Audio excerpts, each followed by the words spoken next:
Hey guys, it's Owen from Wrestling Inc. back with another wrestling news roundup. Without any further ado, let's get into today's biggest stories in the world of professional wrestling. WWE reportedly holding off major Roman Reigns match for a big show. WWE is holding off on doing a singles match between Roman Reigns and Drew McIntyre until a bigger event, according to Dave Meltzer on the latest edition of Wrestling Observer Radio. The two men will be colliding at the upcoming WrestleMania Backlash Premium Live event, but that is part of a six-man tag team match. Both Roman Reigns and Drew McIntyre were injected into the originally planned unification match between RK Bro and the Usos. At this stage, it is unknown whether any of the titles will now be on the line. Roman Reigns and Drew McIntyre have been competing in singles matches during live events recently. This has been the case prior to WrestleMania 38 and it has continued since then. But WWE is holding off on having them compete at a premium live event in what would likely be for both titles. That is simply because WWE wants to do this at a bigger show, as the company deems this a major match. Following on from WrestleMania Backlash, WWE has the annual Hell in a Cell events in June. After that, the company is heading into two major stadium events in July for Money in the Bank and SummerSlam, which could be when WWE pulls the trigger on this Roman Reigns encounter. Of course, WWE also has the Clash at the Castle show in September, which is another stadium event. Because this one is taking place in the United Kingdom, McIntyre is expected to have a big role on the card. When speaking to Cultaholic Wrestling, Drew made it clear that facing Roman Reigns at the UK show would be a dream scenario. Quote, Claymore at the Principality, well, my goal is in the title, like no matter when I can get my hands on Roman. He's got all the gold, he's the man right now, and it's frankly not even close right now. I'm working my way towards that match whenever it happens in the next 5 months. Maybe in the Principality, I'll take it wherever it happens, but obviously that would be the dream scenario.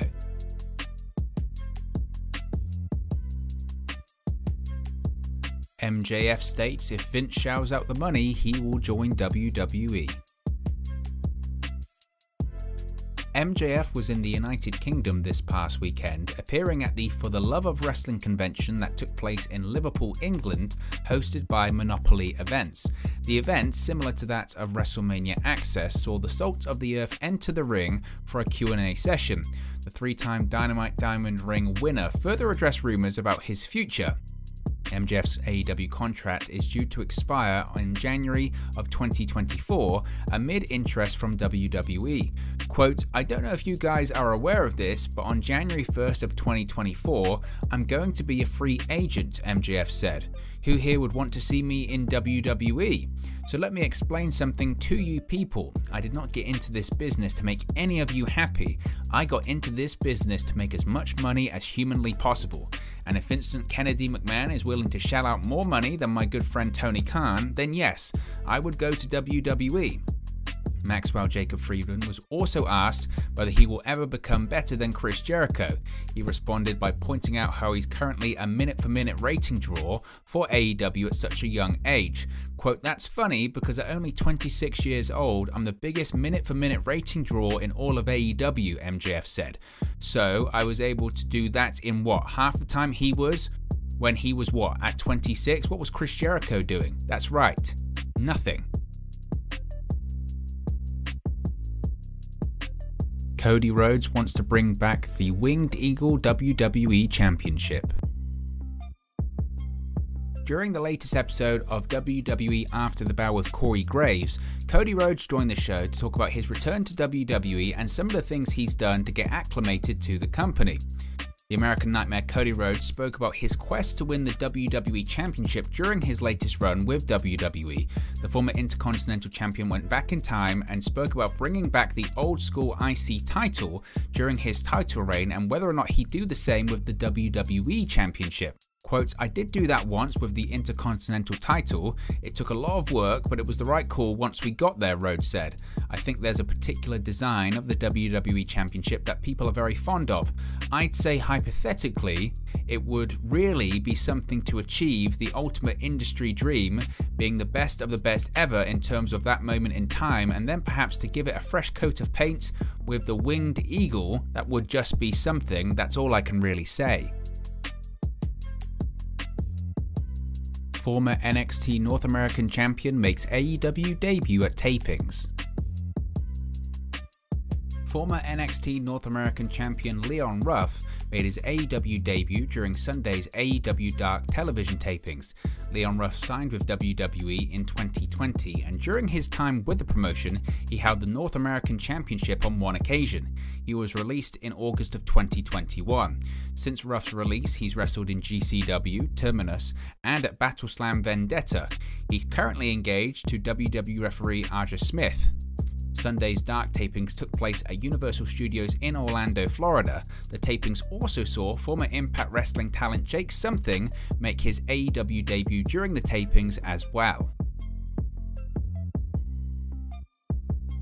AEW star reportedly returning from injury soon. It looks as though former AEW Women's Champion Riho will be making her return to AEW soon. According to the Midwest Marks podcast, Riho confirmed on her subscribers-only blog that she is healed up and will soon be returning to the United States to resume touring with All Elite Wrestling. Riho's injury took place in an AEW Women's title match against the current champion at the time, Dr. Britt Baker DMD, at Battle of the Bouts in January. Reports indicate that she suffered a broken collarbone early on in the bout, but worked through the entire match without complaints. During her time recovering, Riho travelled back to Japan so she could be back in a more familiar setting. It was expected that a full recovery would take close to 3 months, so the time frame fits with the report that she is on her way back. Riho defeated Nyla Rose to become the inaugural AEW Women's Champion in October 2019 and would go on to reign as champion for 133 days. As noted, another AEW star is set to return to the ring as well, Yuka Sakazaki. Tokyo Joshi Pro Wrestling announced Saturday that All Elite Wrestling requested she to appear at a few upcoming AEW events in May.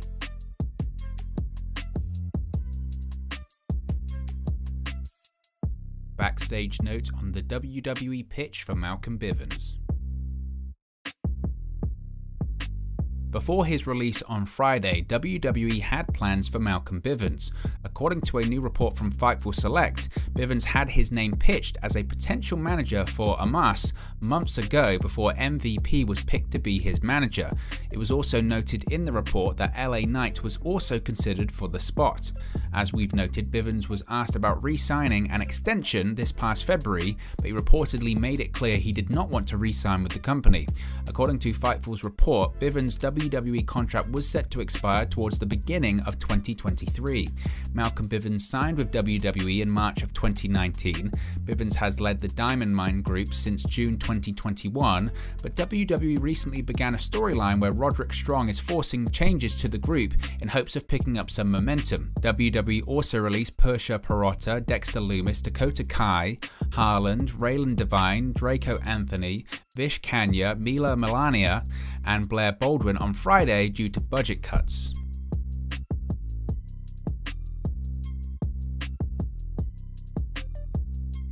So what are your thoughts on today's Wrestling News Roundup? Let me know your thoughts in the comment section below. Be sure to like and subscribe to Wrestling Inc. and I'll speak to you again very, very soon.